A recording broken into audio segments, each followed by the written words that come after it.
kasih yang sempurna telah ku terima darimu, bukan karena kebaikanku, hanya oleh kasih karuniamu.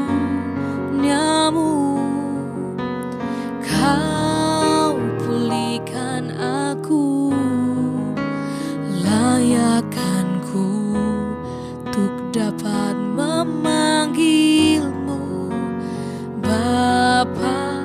Kau beri yang ku pinta saat ku mencari, ku mendapatkan. Ku ketuk pintumu dan kau bukakan, sebab kau Bapakku, Bapa yang kekal. Takkan kau biarkan aku melangkah hanya sendirian. Kau selalu ada bagiku, sebab kau Bapakku, Bapa yang kekal.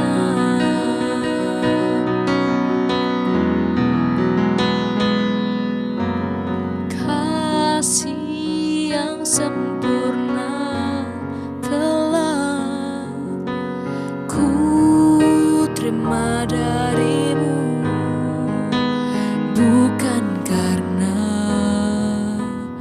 kebaikanku, hanya oleh kasih karuniamu. Kau pulihkan aku, layakkanku untuk dapat memanggilmu Bapa. Kau beri yang ku pinta saat ku mencari, ku mendapatkan. Ku ketuk pintumu dan kau bukakan, sebab kau Bapakku, Bapa yang kekal.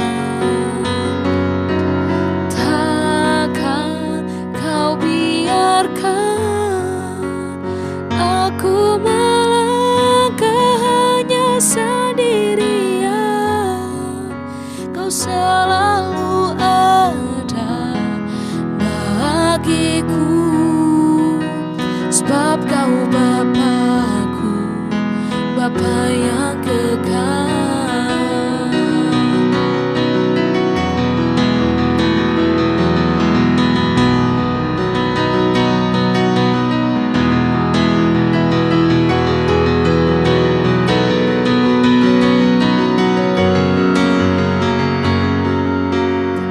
Kau beri yang ku pinta saat ku mencari, ku mendapatkan. Ku ketuk pintumu dan kau bukakan, sebab kau Bapakku, Bapa yang kekal. Takkan kau biarkan aku melangkah hanya sendirian.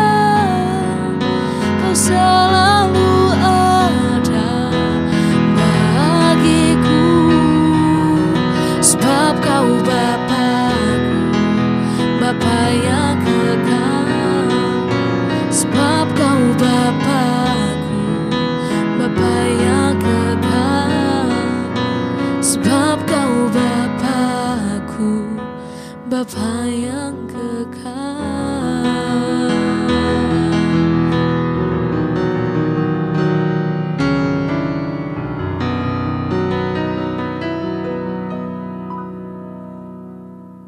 everyone, senang sekali bisa ketemu lagi di Victorious Voices.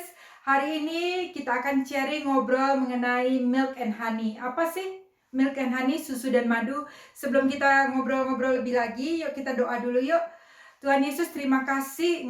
Biarlah hari ini kami boleh bersama-sama dengan Engkau Tuhan, dimanapun kami berada. Hadirlah di tempat kami, lawat kami, ajar kami lebih lagi, tuntun kami, dan biarlah kami mempunyai telinga seperti seorang murid. Kami mendengar firman-Mu dan kami menerimanya sebagai rema dan menjadi bagian dalam kehidupan kami. Terima kasih Tuhan Yesus, dalam nama Yesus kami berdoa. Amen. Saudara yang dikasihi Tuhan, milk and honey. Ayo, siapa yang suka minum susu? Siapa yang suka makan madu? Makan atau minum sih? Makan ya. Saya nggak suka minum susu begitu aja, tapi tiap hari I drink milk with coffee though. Saya campur dengan coffee, saudara-saudara. Dan saya tahu susu dan madu itu bagus untuk tubuh kita. Anak saya yang laki kalau minum susu bisa 2 gelas minum susu begitu habis ya, susu dingin begitu. I cannot do it. But anyway, milk and honey, kembali ke sini. Milk and honey, saudara-saudara, adalah janji Tuhan yang luar biasa. Ceritanya begini, kita akan buka nanti di Bilangan 13 mengenai Musa. Waktu itu Musa membawa umat Israel keluar dari Mesir, dan waktu Musa membawa, Tuhan bilang sama Musa, "Hei Musa, aku sudah siapkan tanah perjanjian yang keren banget deh, bagus, luar biasa, penuh, berlimpah dengan susu dan madu, milk and honey. Tapi sebelum kamu ke sana, kirim pengintai dulu ya." Ya, kata Musa. Lalu Musa memilih orang-orang, para pemimpin. Yang dipilih para pemimpin dari suku-suku, saudara-saudara. 12 suku, para pemimpinnya dipanggil sama Musa. Dan Musa kasih misi kepada setiap pemimpin itu. Misi yang diberikan sama, pergi ya kamu ke tanah Kanaan. Saya udah dapat perintah nih dari Tuhan bahwa kita akan masuk ke tanah itu. Tapi sebelumnya yuk kita lihat dulu. 12 orang itu pergi, saudara-saudara, dan mereka mengintai tanah Kanaan itu. Nah, ceritanya begini nih. Waktu mereka pulang, 12 orang itu pulang, 12 orang itu melihat hal yang sama. Yang pertama, mendapat misi yang sama, mendapat kesempatan yang sama, dan juga melihat hal yang sama. Tapi waktu mereka pulang, perkataan atau laporannya nggak sama, berbeda-beda. 10 orang mengatakan hal yang negatif. Hanya 2 orang yang mengatakan bisa. Sekarang kita akan belajar bagaimana nih kita sebagai umat Tuhan. Kita mendapat janji firman Tuhan. Bagaimana kita janji, milk and honey, katakan janji firman Tuhan ya saudara ya. Kita terima milk and honey, tapi kok ada yang bisa benar-benar dapat, ada yang sepertinya mau tapi nggak bisa dapetin. Nah, firman Tuhan hari ini mengajar kita, mengajar saudara dan saya. Ya, firman itu pedang bermata dua. Jadi, hari ini kita akan belajar bagaimana waktu Musa mengirim 12 orang itu, ternyata yang 10 waktu mereka kembali, laporannya, they cannot. Coba kita lihat di Bilangan 13. Dan yang membedakan saudara-saudara, waktu mereka berangkat, 12 pengintai ini berangkat, mereka balik kan. Waktu mereka balik, mereka hampiri Musa dan memberikan kabarnya.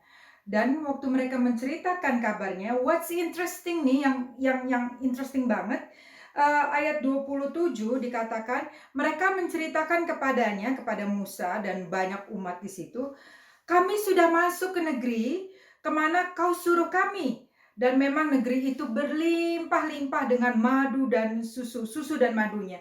Dan inilah hasilnya. Hanya bangsa yang diam di negeri itu kuat-kuat, dan kota-kotanya berkubu dan sangat besar. Dan juga keturunan enak telah kami lihat di sana. Saudara, mereka tuh lagi berkata, aduh, memang bagus banget, hasilnya luar biasa. Tetapi, ada tapinya. Hanya di situ orangnya kuat-kuat, bahkan ada keturunan orang enak. Orang enak tuh dikatakan adalah keturunan raksasa. Jadi orangnya besar-besar, yang pasti kuat dan sebagainya. dan kotanya berkubu-kubu. Dengan kata lain, mereka berkata sama Musa dan bangsa Israel yang sedang dalam perjalanan, yang sedang disuruh sama Tuhan untuk masuk ke tanah perjanjian. 10 orang pengintai ini berkata, gak bisa, it's too big, kamu gak bisa masuk. Keadaan kita saat ini mungkin sama seperti itu. Lihat ekonomi yang merosot. Aduh, gak bisa. Saya udah kehilangan pekerjaan. Saya sudah di PHK. Bagaimana saya mau bangkit lagi? Gak bisa. Mungkin saudara melihat pernikahan. Aduh, suami saya begini, istri saya begini. Gak bisa dipulihkan lagi. Saya dengar di Indonesia lagi heboh banget sebuah drama Korea tentang pernikahan, di mana suami istri yang baik-baik, semuanya baik-baik, tetapi suatu saat istrinya tahu kalau suaminya mempunyai seorang wanita lagi. Singkat cerita, mereka bercerai karena mereka tidak bisa melihat Tuhan mampu memulihkan. 10 orang ini seperti itu. Mereka tidak bisa melihat kebesaran Tuhan. Mereka hanya melihat sebatas pikiran mereka saja. Mereka tidak melibatkan Tuhan.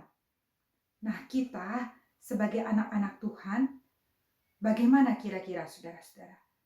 Bukankah kita harus percaya kepada Tuhan?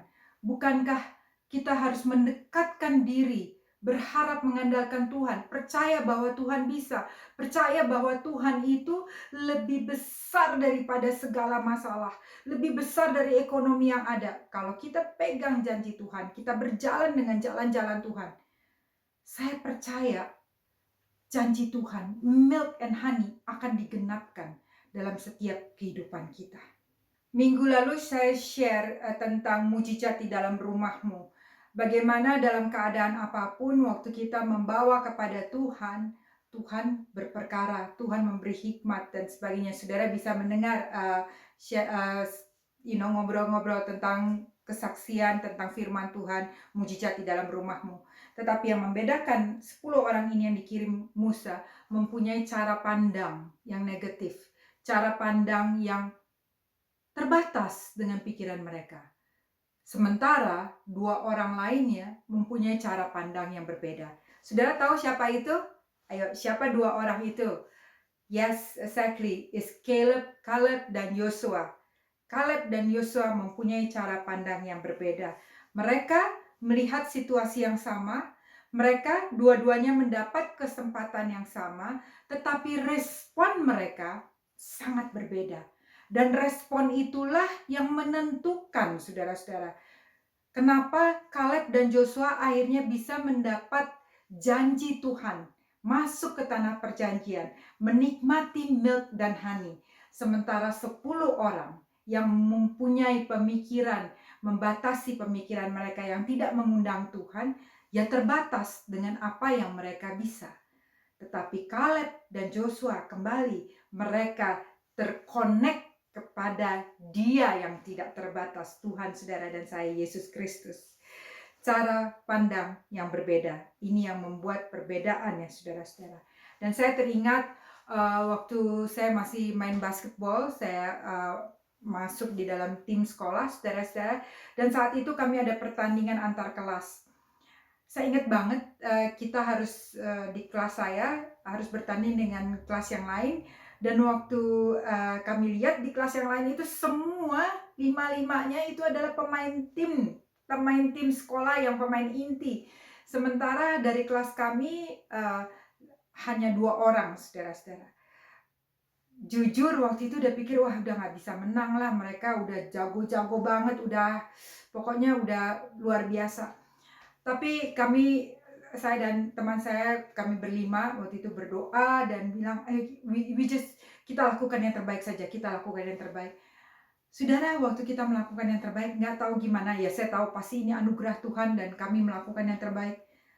Pada akhir permainan basketball itu, kami bisa menang loh saudara-saudara. Itu seperti yang nggak mungkin, tetapi Nyatanya kami menang dan kami tahu bukan hanya karena kami melakukan yang terbaik, tetapi karena kami sungguh-sungguh berdoa minta Tuhan. Dan somehow Tuhan buka jalan. Somehow cerita itu sampai sekarang sudah lewat bertahun-tahun saya masih ingat. Dan itu mengingatkan saya salah satu cerita di mana Tuhan berperkara bahkan dalam hal sekecil apapun. Dan firman Tuhan berkata Tuhan berperkara dalam segala hal untuk mendatangkan kebaikan bagi saudara dan saya mengasihi dia. Karena kita udah terpanggil di dalam rencana Tuhan. Pertanyaannya apakah kita mengundang Tuhan dan memanggil Tuhan untuk berperkara dalam hidup kita. Yosua dan Kaleb mengandalkan Tuhan. Dia berkata karena Tuhan. Jangan menyerah dalam keadaan apapun dalam hidup saudara, jangan menyerah. Keadaan ekonomi, keadaan pernikahan, keadaan keuangan, apapun saudara-saudara, jangan menyerah. Kalau saudara sekarang lagi lemah, sudah lagi sakit, perkatakan, deklarasikan firman Tuhan. Firman Tuhan itu penuh kuasa, saudara yang dikasihi Tuhan. Jadi Kaleb dan Yosua bukan saja beriman, bukan saja melibatkan Tuhan, tapi mereka gigih, mereka berjuang. Seringkali dalam keadaan ekonomi mungkin yang sedang tidak baik, kita juga berjuang. Seringkali kita harus ikat pinggang. Berapa kali saya bilang sama anak-anak, sekarang waktunya kita harus ikat pinggang. Gak bisa pergi nonton ke bioskop, ya tidak pergi. Harus masak di rumah, ya masak di rumah seadanya. Banyak waktu-waktu di mana saya hanya bisa masak nasi goreng, bakmi goreng, tapi kami masak, kami makan dengan penuh ucapan syukur. Itu rasanya luar biasa, saudara-saudara, lebih enak, sungguh. Tapi biarlah kita mempunyai ucapan syukur. Kaleb, bahkan dia berkata seperti ini, waktu ke-10 pengintai berkata yang negatif, di ayat ke-30, Bilangan 13, Kaleb menenteramkan hati bangsa itu. Karena yang 10 kan dia bilang, oh nggak bisa segala macam, kita nggak bisa masuk, udah deh, jangan pikirin deh, nggak usah bermimpi muluk-muluk. Tapi Kaleb menenteramkan dan berkata, tidak, kita akan maju dan menduduki negeri itu, sebab kita pasti akan mengalahkannya. Mempunyai visi, saudara-saudara. Kita harus punya visi, melihat ke depan. Run with Jesus. Kita melihat kalau kita berjalan bersama Tuhan, tidak ada yang mustahil. Ya, libatkan Tuhan. Bahkan di Bilangan 14 ayat ke-8, ia berkata, jika Tuhan berkenan kepada kita, maka Ia akan membawa kita masuk ke negeri itu dan akan memberikannya kepada kita suatu negeri yang berlimpah-limpah susu dan madunya. Janji firman Tuhan. Kalau kita tetap jalan bersama Tuhan. Lalu ayat 9 dikatakan, hanya janganlah memberontak kepada Tuhan. Dan janganlah takut kepada bangsa negeri itu, sebab mereka akan kita telan habis. Wow, luar biasa saudara-saudara. Yang melindungi mereka sudah meninggalkan mereka. Sedang Tuhan menyertai kita, janganlah takut kepada mereka. Saudara yang dikasihi, jangan takut. Hari ini saya mau katakan kepada saudara, jangan takut. Apapun tantangan masalah di depan saudara, saudara dan saya, kita punya Tuhan. Mari bangkitkan iman kita. Ubah cara pandang kita. Jangan dengan cara pandang 10 pengintai. Tetapi mari hari ini kita bangkitkan iman kita, roh kita menyala-nyala kepada Tuhan. Karena kita tahu tidak ada yang mustahil bagi Tuhan. Tidak ada yang mustahil bagi orang percaya. Ubah cara pikir kita. Yes, you can. Kamu bisa. Kamu lakukan. Pernikahan yang mungkin retak, Tuhan bisa pulihkan. Kalau saudara bisa percaya itu, Tuhan yang akan berperkara. Gak tahu gimana, tapi pasti Tuhan akan berperkara. Kalau saat ini saudara sedang mengalami ekonomi, Tuhan akan berperkara. Bagaimana? I don't know exactly, but I know janji Tuhan itu iya dan amin. Dia akan yang pasti memberikan hikmat, memberikan kekuatan aja. Kalau kita udah kalah, udah mikirin aduh nggak bisa, then we cannot even think. Kita nggak mungkin bisa berpikir. Kita nggak bisa menerima tuntunan Tuhan. Mari kita tenang, datang kepada Tuhan dan percaya. Waktu kita tenang, datang berdoa, ngobrol sama Tuhan, tanya sama Tuhan, Tuhan pasti akan berikan. Sometimes we have to take it one day at a time. Kayak lagu ya saudara-saudara, one day at a time. Dan it's okay. It's okay. Hari ini apa yang saya bisa lakukan, saya lakukan. Besok saya bisa lakukan ini, saya lakukan. Terus saudara, sampai suatu saat saudara nengok ke belakang, ternyata saudara sudah maju ke depan dengan luar biasa karena anugerah Tuhan. Tuhan, saudara dan saya adalah Tuhan yang hidup. Itu bedanya Joshua dan Kaleb mengandalkan Tuhan yang hidup.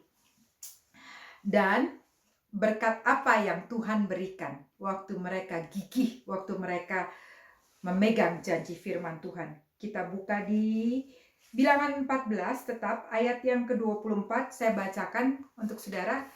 Tetapi hambaku Kaleb, karena lain jiwa yang ada padanya, ia mengikut aku dengan sepenuhnya, akan kubawa masuk ke negeri yang telah dimasukinya itu, yaitu negeri Kanaan. Dan keturunannya akan memilikinya. Wow. Ayat 38 dikatakan Joshua dan Kaleb. Saudara, janji Tuhan milk and honey bukan saja untuk saudara dan saya, tetapi untuk keturunan kita. Bagian kita adalah meresponi kepada Tuhan, percaya kepada Tuhan. Let's trust Him, obey Him. Jangan iman kita jangan gugur, tapi hari-hari ini mari kita bangkit lebih lagi. Mari kita saling membantu. Lihat apa yang kita bisa bantu, kita lakukan. Take one day at a time. Dan Tuhan pasti memberkati setiap saudara dan saya. Saya tutup dengan ayat firman Tuhan. Markus 9 ayat 23. Jawab Yesus, katamu, jika engkau dapat, tidak ada yang mustahil bagi orang yang percaya. Saya percaya kita semua yang ada di sini, para pendengar, kita adalah orang-orang yang percaya kepada Tuhan. Mari hari ini taruh hati kita, setiap tantangan, setiap masalah, setiap ketakutan kita bawa kepada Tuhan. Serahkan kepada Tuhan and take the decision. Tuhan, saya mau seperti Joshua dan Kaleb. Saya mau mempunyai jiwa yang lain, yang percaya kepada Tuhan. Tuhan, saya mau melangkah. Saya nggak mau seperti 10 pengintai yang mencari alasan, yang melihat masalah begitu besar tanpa mengandalkan Tuhan, tanpa involve God. But I want to do the opposite. Dan pasti Tuhan bekerja dalam hidup setiap saudara. Mari kita berdoa, saudara yang dikasihi Tuhan. Tuhan Yesus, terima kasih untuk sharing firman-Mu saat ini dimanapun para pendengar yang berada. Tuhan, Engkau memberkati mereka. Mereka yang dalam kekhawatiran, ketakutan, kebimbangan, putus asa. Bahkan mungkin saat ini ada yang sudah want to take their own life because they don't have any hope anymore. Lord, please touch them Lord. Jamah mereka Tuhan, jamah setiap hamba-hamba-Mu. Biarlah kasih-Mu mengalir indah, memberi kekuatan, membuka jalan ya Tuhan. Tuhan, hamba berdoa di dalam nama Yesus. Jalan-jalan yang tertutup akan terbuka, iman yang gugur akan bangkit. Dan Tuhan, kalau ada yang sakit saat ini, sembuh di dalam nama Yesus. Sembuh di dalam nama Yesus. Mereka yang terpuruk dalam ekonominya, Tuhan, Engkau yang buka jalan. Tidak ada yang mustahil Tuhan bagi Engkau dan bagi orang percaya.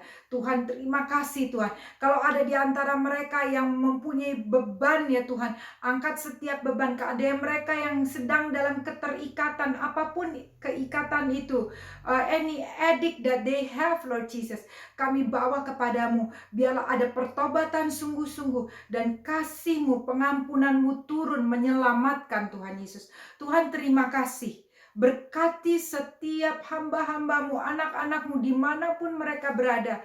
Kasih-Mu turun, kasih-Mu memeluk mereka, kasih-Mu memulihkan, kasih-Mu menyembuhkan, bahkan kasih-Mu mengangkat dan menyelamatkan. Tuhan, terima kasih. Kami berdoa hanya di dalam satu nama yang ajaib, Yesus Kristus. Amin. Saudara yang dikasihi Tuhan, Tuhan Yesus memberkati. Sampai ketemu di episode next time, Victorious Voices. Amin. Bye. Ku yakin saat kau berfirman,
mujizatnya disediakan bagiku. Ku diangkat dan dipulihkannya.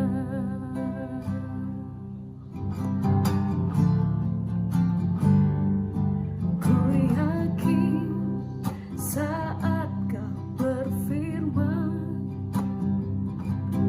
ku menang saat kau bertindak.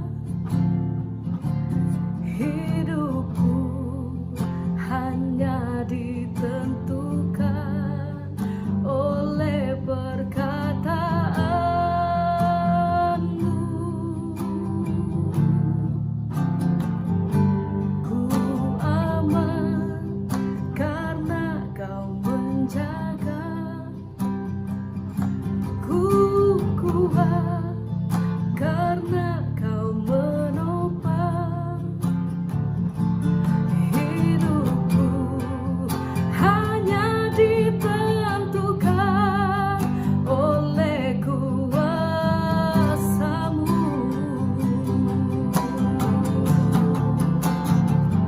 Bagi Tuhan tak ada yang mustahil. Bagi Tuhan tak ada yang tak mungkin. Mujizatnya disediakan bagiku. Ku diangkat dan dipulihkannya. Oh, bagi Tuhan tak ada yang mustahil. Bagi Tuhan tak ada yang tak mungkin. Mujizatnya disediakan bagiku. Ku diangkat dan dipulihkannya. Ku diangkat dan dipulihkannya. Ku diangkat dan dipulihkannya.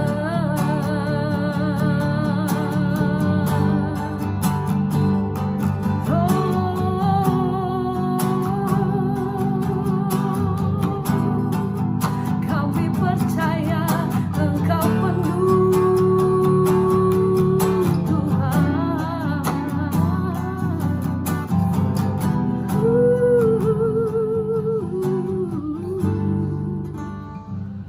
Bagi Tuhan tak ada yang mustahil. Bagi Tuhan tak ada yang tak mungkin. Mujizatnya disediakan bagiku. Ku diangkat dan